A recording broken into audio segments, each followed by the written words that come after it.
noite, igreja. A paz esteja com todos, amém? Eu quero te convidar a abrir a sua Bíblia em Marcos, capítulo 4, versículo 35. Marcos, capítulo 4, versículo 35.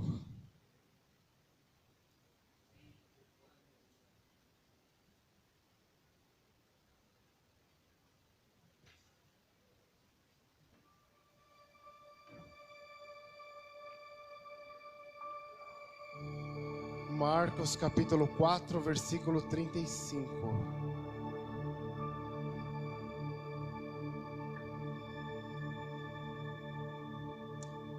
Amém? Podemos ler?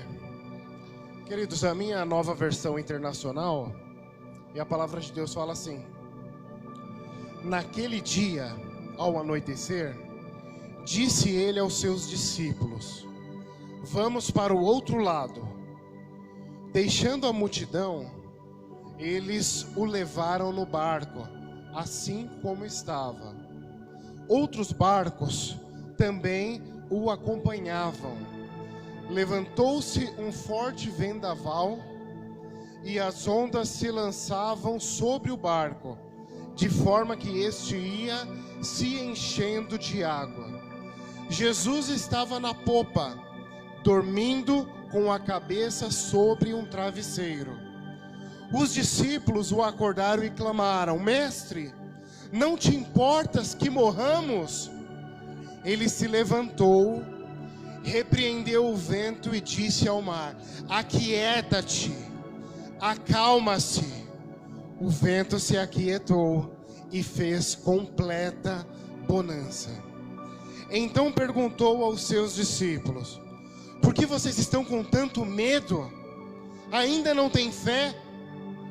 Eles estavam apavorados e perguntavam uns aos outros: quem é este que até o vento e o mar lhe obedecem? Glória a Deus. Feche aí os seus olhos. Pai amado, Pai eterno, eu quero te louvar pela oportunidade de ministrar a tua palavra. Espírito Santo de Deus, em nome de Jesus, que o Senhor possa usar a minha vida nessa noite, e o teu poder, meu Pai, seja manifesto através da tua palavra. Nós queremos ouvir a tua palavra, queremos ouvir a tua verdade, somente a tua verdade nessa noite, em nome de Jesus, Pai. É o que eu te peço e te agradeço. Amém. Pode aplaudir, pode glorificar, pode se sentar.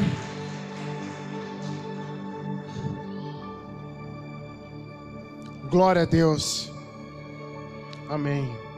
Queridos, eu quero pedir nessa noite que toda a sua atenção seja destinada à palavra de Deus, tá? Neste momento, o Senhor marcou um encontro conosco desde a eternidade. Então, não é por acaso que você está aqui. Então, que você possa dar total atenção à palavra de Deus nessa noite, amém?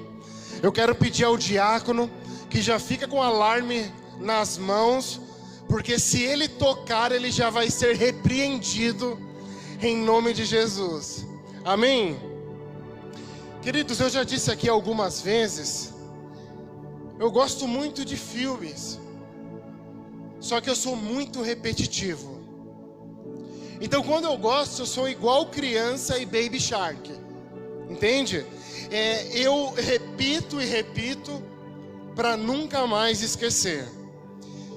Tem um filme da Netflix que eu gosto muito, ele se chama Durante a Tormenta. E é um filme espanhol, é um filme de drama / suspense. E nesse filme conta-se a história de como duas tempestades idênticas, porém em dois períodos diferentes da história, é capaz de alterar o curso da vida de todos aqueles envolvidos. Então o filme inteiro ele traz diversas reviravoltas. E a lição que fica é que essa terrível tempestade acaba mostrando a verdade da vida para a personagem principal, que se chama Vera Roy. Então é um ótimo filme, eu recomendo muito. E no texto que nós lemos, nós também temos uma tempestade, uma terrível tempestade. E a pergunta é: será que no término dessa mensagem nós também seremos impactados com a verdade?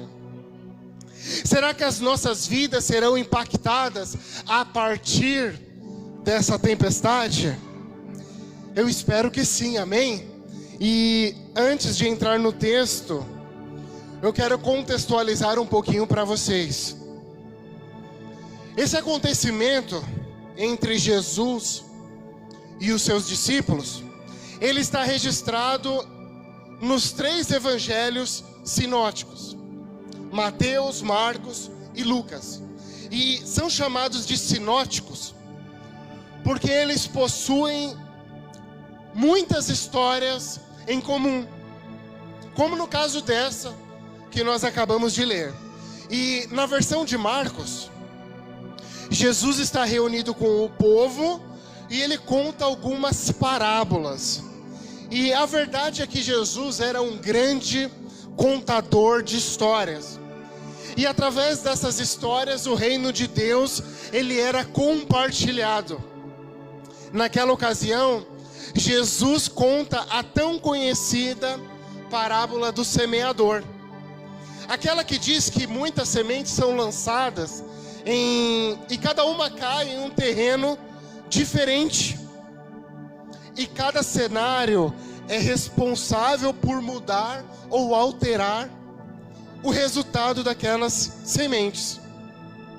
Jesus também conta a parábola do grão de mostarda, que é a menor semente que se planta na terra. Entretanto, uma vez plantada, ela se torna uma das maiores plantas, com ramos tão grandes que as aves do céu podem se abrigar à sua sombra. Então, quando Jesus termina todos esses ensinamentos, já está escuro.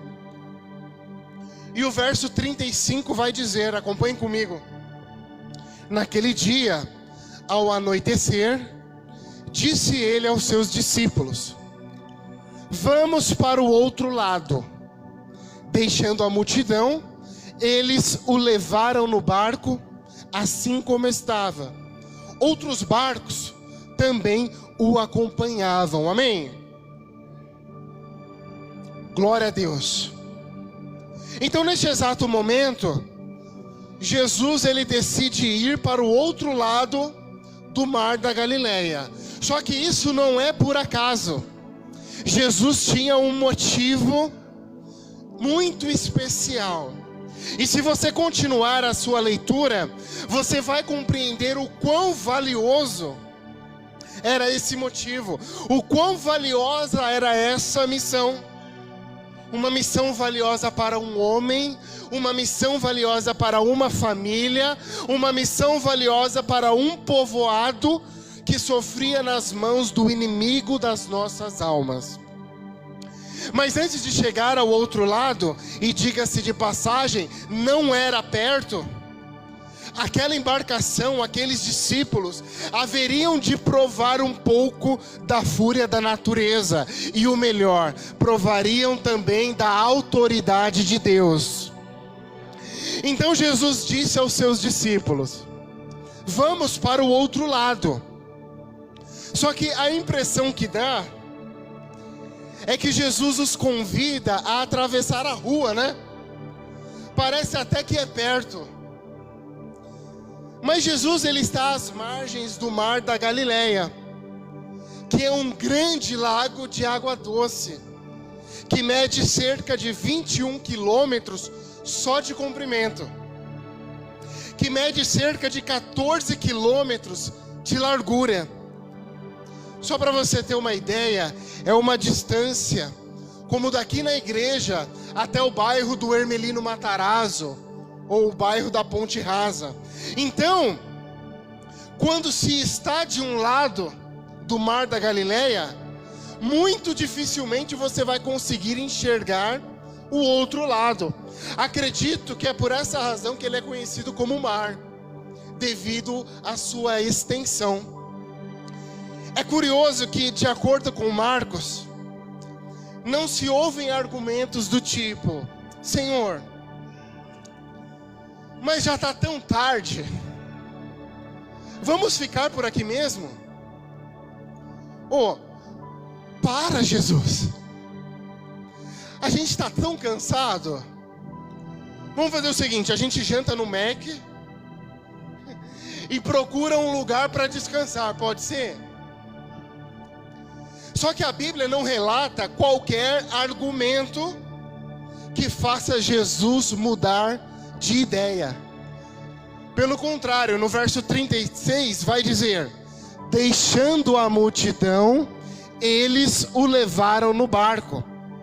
Em outras palavras, vamos seguir Jesus, desde que o Senhor esteja conosco no barco. Amém? Só que o entorno do mar da Galileia, queridos, ele corrobora para que as mais variadas situações adversas aconteçam. Olha o que diz o verso 37. Levantou-se um forte vendaval, e as ondas se lançavam sobre o barco, de forma que este ia se enchendo de água.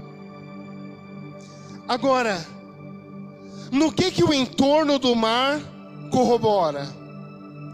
A verdade é que tempestades repentinas são características daquela região. Eu até solicitei que a Wanda estivesse aqui, porque eu deveria perguntar para ela, já que ela é bióloga, que é uma pessoa estudada, uma pessoa dada aos estudos da ciência, por que esse fenômeno acontece, né? Afinal, ela é bióloga, ela deve saber, não é? A Wanda me fez um desabafo esses dias. Ela me disse que de vez em quando alguém acha um bicho estranho no quintal, tira a foto e manda para ela, perguntando que bicho é esse. Aí ela diz: olha, eu não sei. Aí a pessoa responde: mas você não é bióloga? Do jeito que ela é fofa, ela deve responder: eu sou bióloga, mas eu sou especialista em outros tipos de animais. Não é assim, Wanda? Mas eu me compadeço desse desconforto da Wanda. Isso acontece comigo o tempo todo. Atualmente eu sou analista de dados. Então o meu trabalho é basicamente analisar os dados do passado com uma tentativa de prever o futuro. Mas de vez em quando alguém me pergunta: você trabalha com computação, né? Você consegue arrumar minha impressora? Aqui na igreja isso acontece pelo menos uma vez por mês. Fique tranquila, Wanda, eu não vou te colocar nessa saia justa, tá? Porque eu fiz a minha lição de casa. Olha o óculos baixando. Essa semana eu aprendi que o mar da Galileia, queridos, ele é cercado por montanhas e ele está a mais de 200 metros de profundidade abaixo do nível do mar. Tudo isso favorece o acúmulo de ar quente na sua superfície. Então, durante o verão, a temperatura do lago passa facilmente dos 30 graus. Então, facilmente essa estufa de ar quente que paira sobre o mar, que paira sobre o lago da Galileia, se encontra com o ar gelado que vem das montanhas. E o resultado desse choque térmico é aquela tempestade. É a formação de tempestades repentinas e violentas. Então, em condições normais, as águas do mar da Galileia são bastante calmas, são bem tranquilas. Mas durante uma tempestade, as águas ficam perigosamente agitadas, com ondas que podem superar os 2 metros de altura. Então é muito possível que se formem tempestades em um mar tão calmo. Isso inclusive pode ser uma situação até que comum, uma situação corriqueira. E tanto é que o texto vai dizer: levantou-se um forte vendaval e as ondas se lançavam sobre o barco, de forma que este ia se enchendo de água. Agora, onde é que estava Jesus quando tudo isso acontecia? O texto responde, o verso 38 vai dizer: Jesus estava na popa, dormindo com a cabeça sobre um travesseiro. Então, queridos, a pergunta que fica é: se Jesus estava no barco, qual a razão da tempestade? Se Jesus estava no barco, por que eles tiveram que passar por tudo isso? Simplesmente porque o Evangelho não é um conto de fadas. Eu tenho uma amiga no trabalho que ela tem umas expressões muito bonitinhas. Quando ela acha uma coisa legal, ela não fala assim, ah, que bonito. Ela fala, ah, que boni. Sabe, aquelas pessoas bem fofinhas. Só que eu tenho uma notícia para te dar, querida. O Evangelho não é boni. O Evangelho não é fofo. O Evangelho é carne e sangue. Paulo vai dizer que o Evangelho é um Deus todo-poderoso que esvaziou-se da sua glória, tornando-se semelhante aos homens e pagando com a sua própria vida por crimes que não cometeu. Rodrigo Bibo de Aquino escreveu em seu livro O Deus que Destrói Sonhos a seguinte frase. Ele diz o seguinte: o Evangelho não é um ser humano indo em direção a Deus com as mãos cheias de boas obras para trocar por uma coroa. O Evangelho é Deus em direção à criação, Deus em direção à humanidade, com as mãos cheias de sangue, trocando a sua coroa por uma cruz.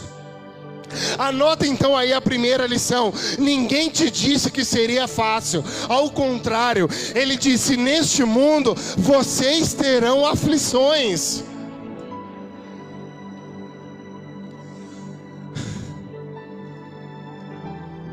Mas e agora, Fabiano, o que eu faço? Eu vou para casa chorando? Calma aí, meu irmão, que essa é só a primeira parte.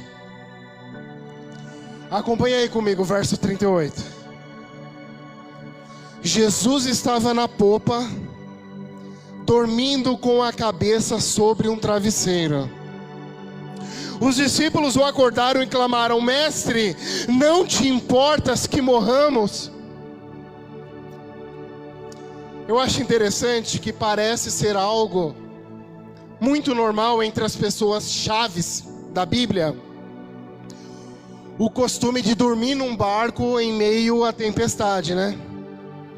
No capítulo 1 de Jonas, a Bíblia vai dizer que Jonas está em uma embarcação com muitas pessoas de diversas fés, muitas pessoas de diversas crenças, e estão enfrentando uma grande tempestade. Mas a despeito do mundo que estava se acabando lá fora, Jonas está como? Enquanto isso, Jonas, que tinha descido para o porão e se deitado, dormia profundamente. O versículo 6 diz assim: o capitão dirigiu-se a ele e disse: como você pode estar aí dormindo? Levante-se e clame ao seu Deus. Talvez ele tenha piedade de nós e nós não morramos. Você percebe a semelhança? Os discípulos perguntam a Jesus: não te importas que morramos? O capitão do navio diz a Jonas: talvez ele tenha piedade de nós e nós não morramos. Queridos, o maior medo dos seres humanos sempre foi a morte, sempre foi a impotência diante do impossível. Aqueles que conhecem um pouco mais da Bíblia sabem que o problema no navio de Jonas era o próprio Jonas. e por essa razão ele foi lançado fora do navio. Mas no caso do barco dos discípulos, o que estava dentro do barco não era problema, era a própria solução. Jesus, assim como Jonas, estava deitado e dormindo. E ele foi incomodado por alguns discípulos que estavam desesperados, com medo do seu maior inimigo. A tempestade? Não. A morte. O texto diz assim: Jesus estava na popa, dormindo com a cabeça sobre um travesseiro. O mundo se acabando e Jesus dormindo sobre um travesseiro. Os discípulos o acordaram e clamaram: Mestre, não te importa que morramos? Então Jesus é acordado pelos seus discípulos, mas é muito difícil nós tentarmos entender o que se passava na cabeça daqueles homens. Porque na versão de Lucas, parece que eles só estão comunicando que alguma coisa deu muito ruim. Lucas 8:24 fala assim, ó: os discípulos foram acordá-lo clamando: Mestre, mestre, vamos morrer.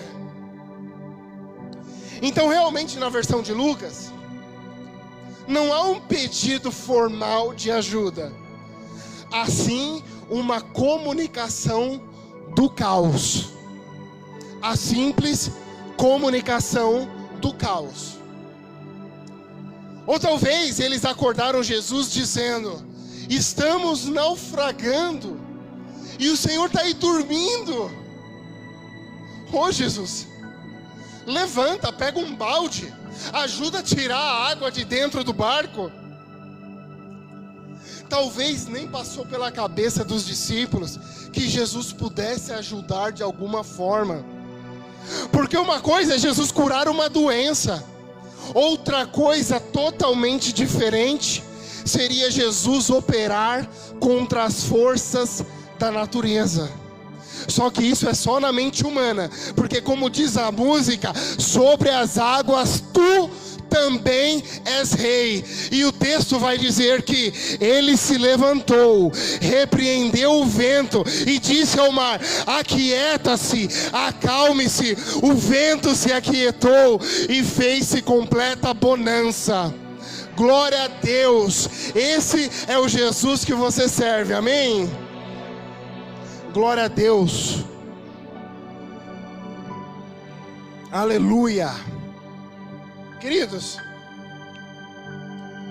é por essa razão que na vida nós não gostamos de usar a palavra se. Porque não é se houver tempestade. A palavra que nós devemos usar, infelizmente, é quando.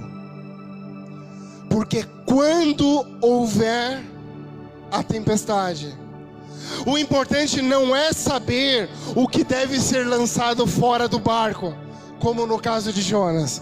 O importante é saber quem está no barco, porque se for Jesus, ele pode repreender o vento e dizer: aquieta-se, acalme-se, e se fará completa bonança. Assim, o fato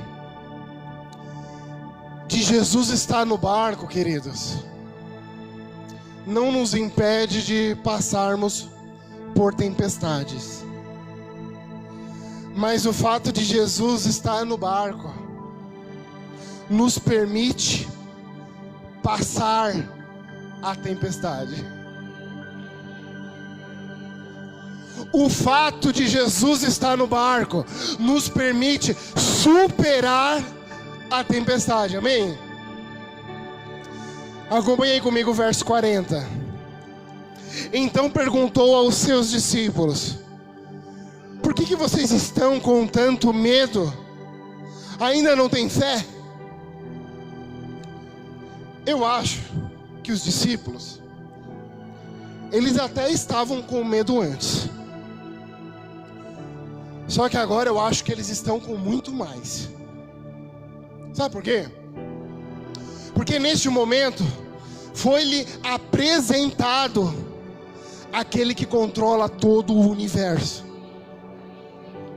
Então, quando Jesus diz, ainda não tem fé, talvez isso não fosse uma crítica.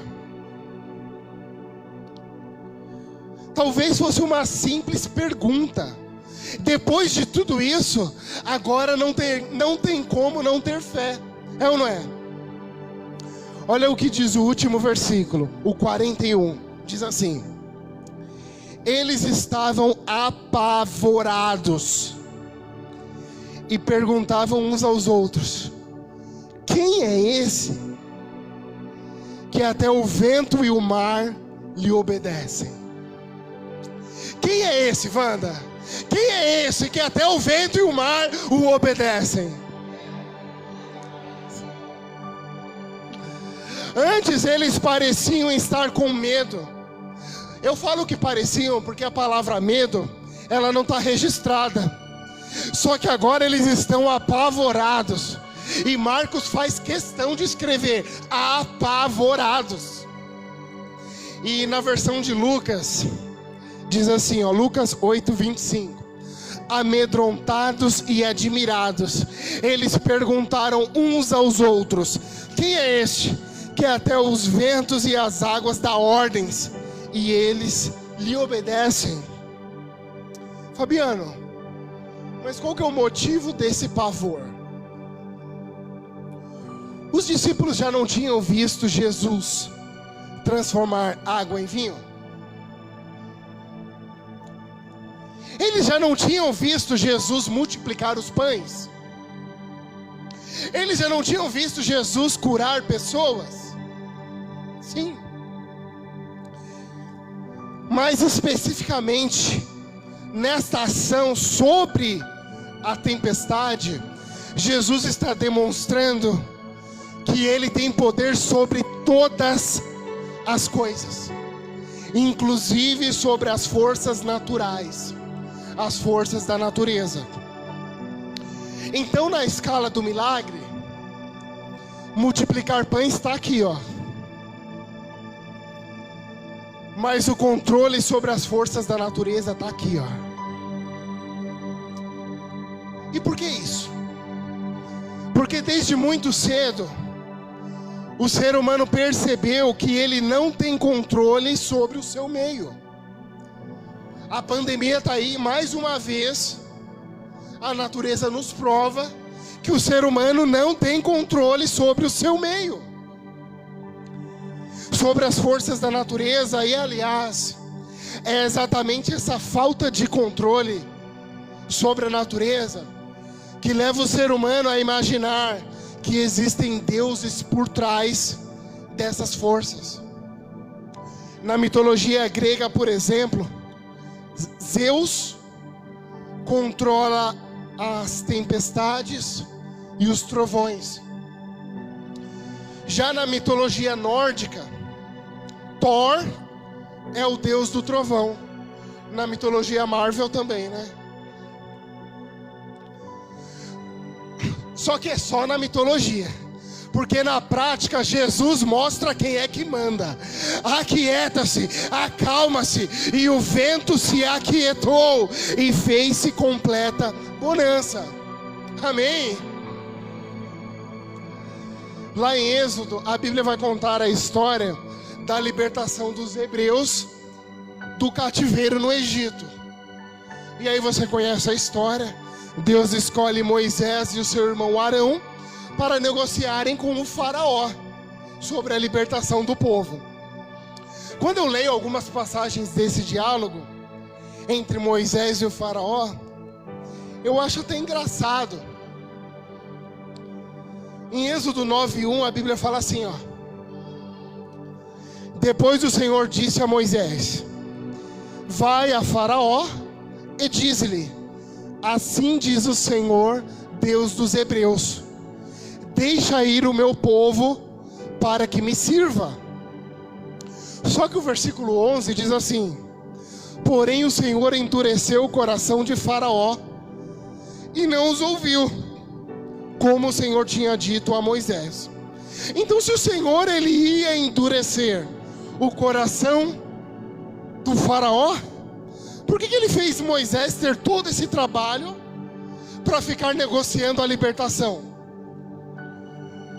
Parece até brincadeira, né? Mas no Egito, querido, tinha uma infinidade de falsos deuses. Então cada uma das 10 pragas era um ataque de Yahvé, demonstrando que não há nada no céu, na terra e debaixo da terra que se compare ao poderio do Senhor. Um baita de um engano, não é, Faraó? Por essa o Faraó não esperava. E como disse o Capitão América em Vingadores, só existe um Deus e eu tenho certeza que ele não se veste assim. Então anota aí o que eu aprendi com a pastora Judite. Só existe um Deus e ele não tem poder. Ele tem todo o poder. Amém?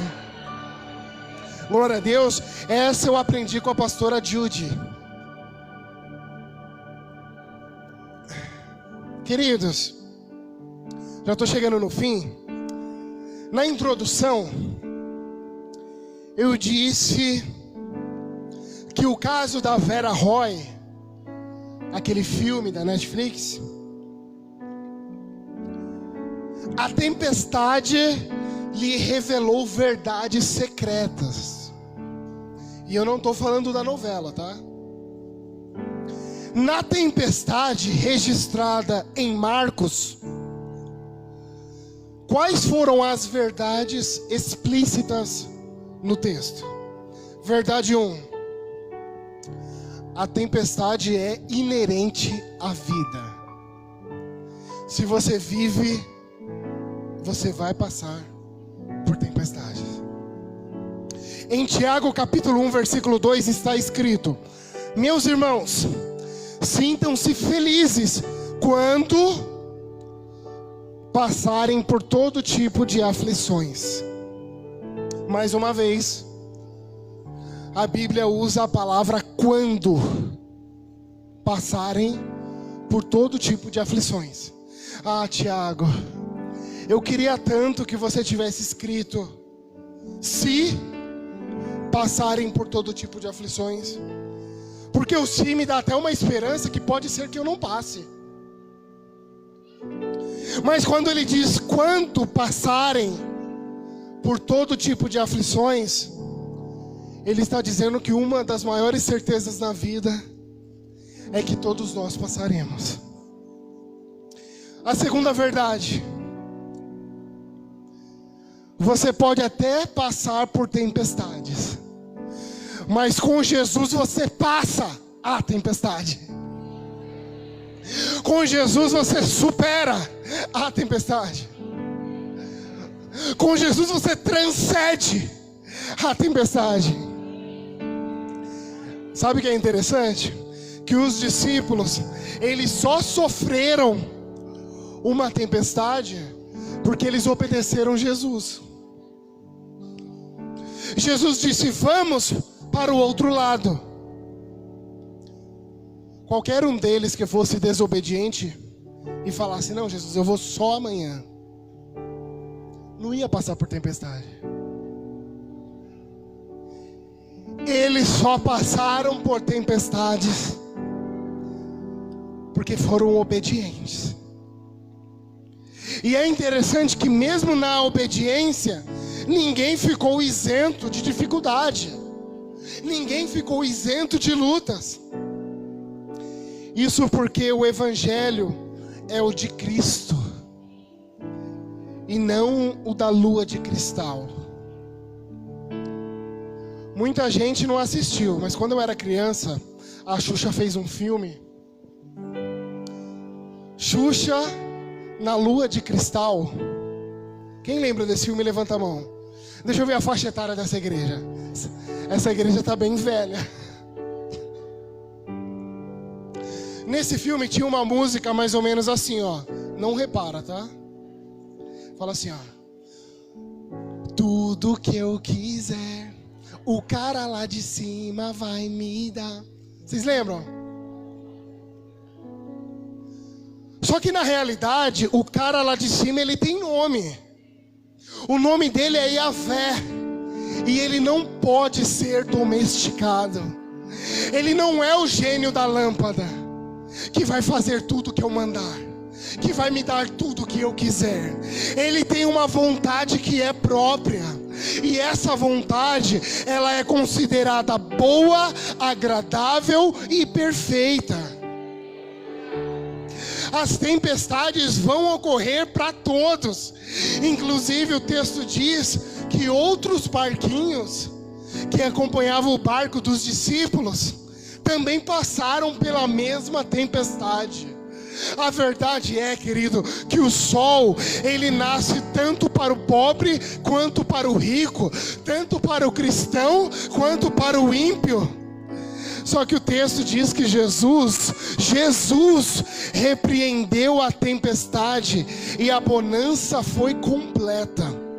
Então, quando você está em obediência, você tem a possibilidade de repreender a tempestade, e Jesus tem todo o poder de acalmá-la e de fazer passar a tempestade. Aleluia!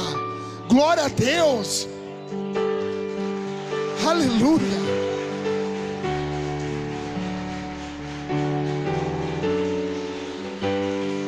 Glória a Deus! Queridos, a terceira verdade é que o poder do Senhor é ilimitado. Eu não sei o quanto isso te dá tranquilidade, mas me dá muita tranquilidade saber que o poder do Senhor é ilimitado. A Bíblia relata duas tempestades no Evangelho. A primeira é essa que nós acabamos de estudar.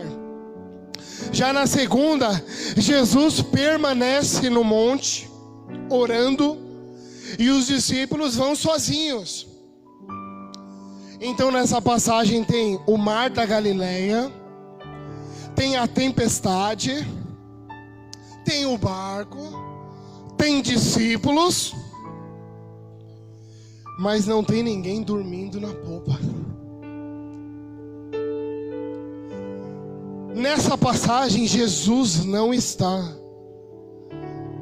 ou pelo menos Jesus não está descrito.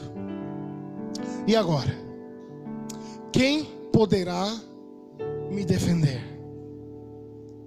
Ah, discípulos, quem vai te defender é o mesmo que defendeu da outra vez.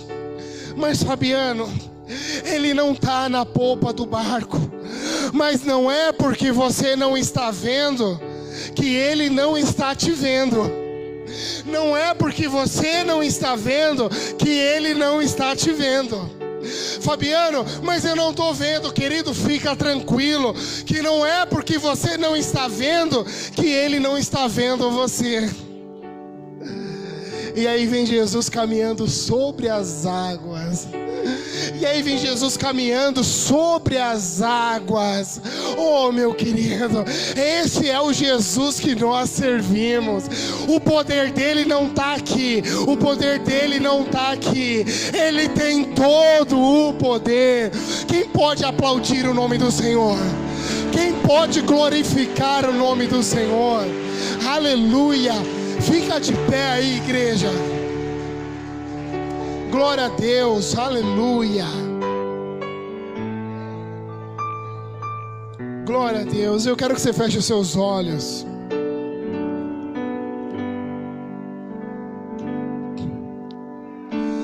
Oh, aleluia, glória a Deus. Queridos, eu quero te fazer um convite. Se você ainda não aceitou Jesus, ou se você está afastado dos caminhos do Senhor, eu quero que você venha aqui na frente, porque eu vou orar por você. Então, se você está afastado do Senhor, ou se você ainda não aceitou Jesus, vem aqui na frente, eu quero orar por você. O Senhor Jesus, Ele quer transformar a sua vida. para que você tenha um socorro bem presente na tribulação, na angústia, na tempestade. Antes disso, eu passei por uma situação esses dias. Eu e a minha esposa vendemos o nosso carro, porque nós temos um novo projeto. E eu sou muito chato com carro, queridos. Muito chato. Muito chato. E eu tinha um toque mínimo, que eu não aguentava barulhos internos dentro do carro. Então eu estava andando, eu até abaixava o som. Se eu ouvisse algum barulho, já me dava preocupação. Meu Deus, que barulho que é esse? Eu não suporto barulho interno. Só que eu tinha um carro muito confortável. Só que agora eu sou obrigado a ouvir todo o barulho que o meu carro novo me proporciona. Mas sabe o que é engraçado? Quando eu andava aqui no bairro com o meu outro carro, fazia barulho do mesmo jeito. Mas quando eu andava na rodovia, parecia que eu estava no sofá da minha casa, quando os meus vizinhos estão dormindo, sem barulho nenhum.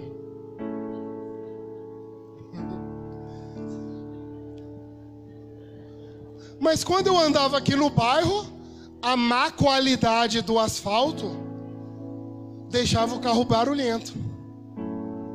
Só que nesse carro que eu tenho agora, eu ando aqui no bairro, ele faz barulho também. Mas quando eu ando na rodovia, pastora, tranquilo, não faz barulho. E sabe o que eu percebi? Que às vezes o problema não está no carro. O problema às vezes está no caminho.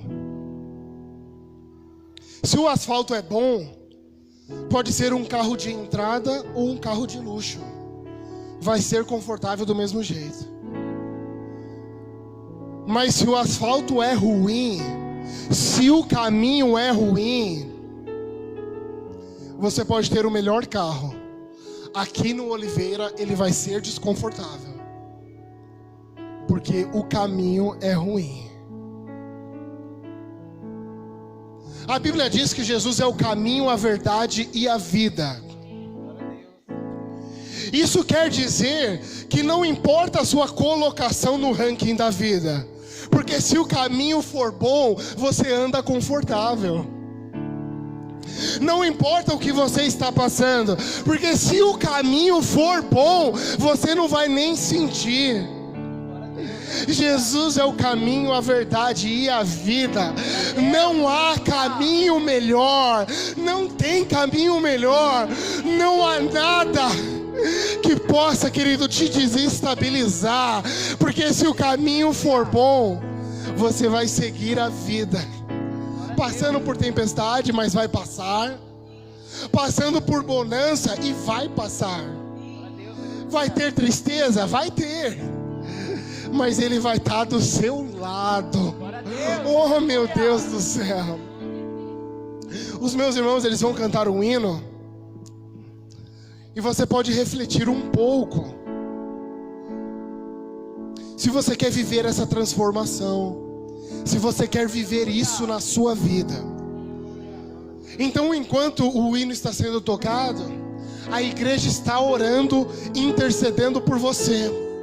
E se você quiser mudar de vida, pode vir, porque Jesus, Ele tem uma transformação para a sua vida.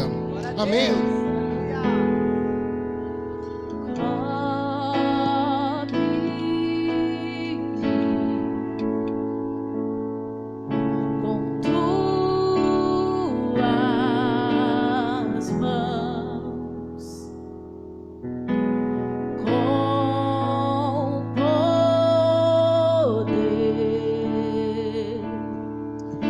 Glória a Deus.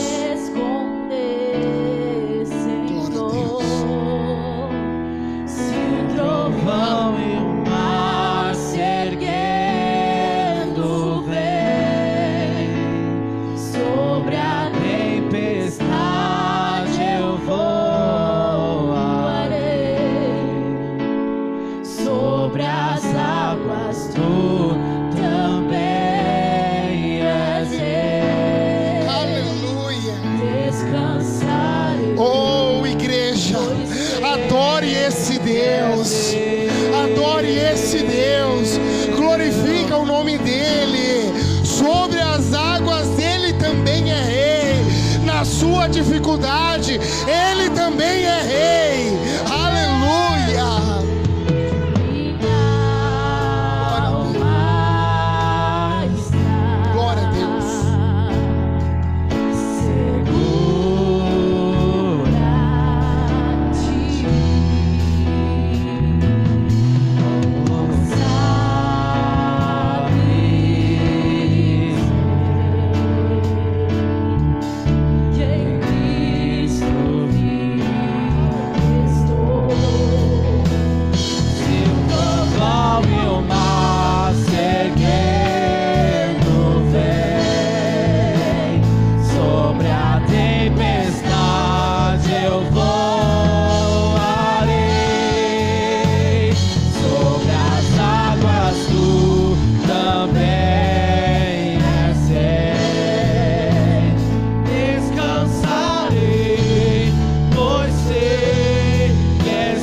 Glória a Deus. Emerson está voltando para Jesus. Aleluia, glória a Deus. Aleluia. Queridos, estende as suas mãos para cá. Pai, em nome de Jesus, eu apresento a vida do meu irmão Emerson, Pai. Em nome de Jesus, Senhor, cuida deste coração. Eu não sei o caminho que ele trilhou, eu não sei a tempestade que ele quase se afogou, oh Senhor, mas agora ele está voltando, Senhor. Assim como Pedro andou sobre as águas, ele também anda, e ele quer ir ao teu encontro, Jesus. Ele quer ir ao teu encontro.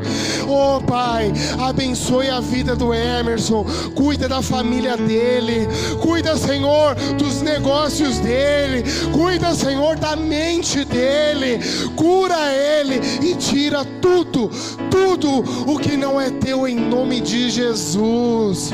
Aleluia. Emerson, repete comigo, igreja, ajuda o Emerson agora. Fala assim: eu confesso que Jesus Cristo veio em carne para desfazer toda a obra do diabo, e a partir de agora eu e a minha família estamos livres. Quem pode aplaudir? Quem pode glorificar? E o mar se erguendo vem, sobre a tempestade eu voarei, sobre as águas tu também és rei. Descansarei, pois sei que és Deus. Descansarei, pois sei que és Deus. Descansarei, pois sei que és Deus.